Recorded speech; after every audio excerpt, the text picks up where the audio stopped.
দেশ জুড়ে তোলপাড়। আজকে আপনাদেরকে দেখাবো দুর্নীতির আরেকটা দিক, কিভাবে অন্যের প্রতিষ্ঠানের নাম নিজের প্রতিষ্ঠানে ব্যবহার করতে হয়। চলুন ভিডিওটি দেখে নেওয়া যাক।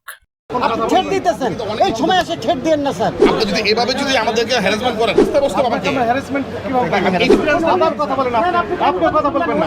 আরেকজনের জিনিস আমাদের নিজেদের প্রতিষ্ঠানের নাম দিয়ে চালাচ্ছে, নিচে কিন্তু আরেকটা স্টিকার আছে। শোনেন, এটা আমি বলি এটা আমি ব্যাখ্যা দিই স্যার।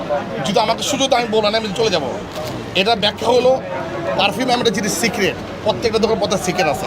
আমি যদি একটা লেভেল ব্যবহার করি সে কাস্টমার ঘুরবে, এটা তার ব্যবসার সিক্রেট। সে এত টাকা ইনভেস্ট না আপনি বলতে পারেন না স্যার, এত টাকা ইনভেস্ট করে বসে তার একটা রাইট আছে। তাহলে আপনার একটা সরকারের কাছে অনুমতি নিতে হবে। এটা আরেকজনের জিনিস তৈরি করা একটা লেভেল আছে, তার উপরে উনি আবার নিজের লেভেল। দেশ জুড়ে তোলপাড়। এবার দেখাবো বাস কন্ট্রাক্টররা আমাদের সাথে কিভাবে লুট করে থাকে, যেখানে আমরা কম বেশি সবাই এই লুটের শিকার হই। 900 টাকা আপনি 800 বললেন কেন? এই দুইজন কাটছে আমি আরে না না, আপনি কেন 800 বললেন? আপনি কেন 800 বলছেন? 900 টাকা বিক্রি করে বসায় রাখছেন বাসের ভিতরে। আপনি চুপ করেন।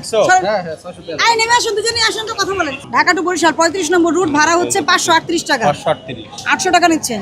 আপনার থেকে ভাড়া কত নিয়েছে? 900 স্যার, 900 টাকা ভাড়া নিচ্ছি। জি, বরিশাল। আগে কত নিত? আগে 500। সিগনেচার দেন, জরিমানা পরিশোধ না করলে হাজতে যে ঈদ করে বাড়িতে যাবেন পরে।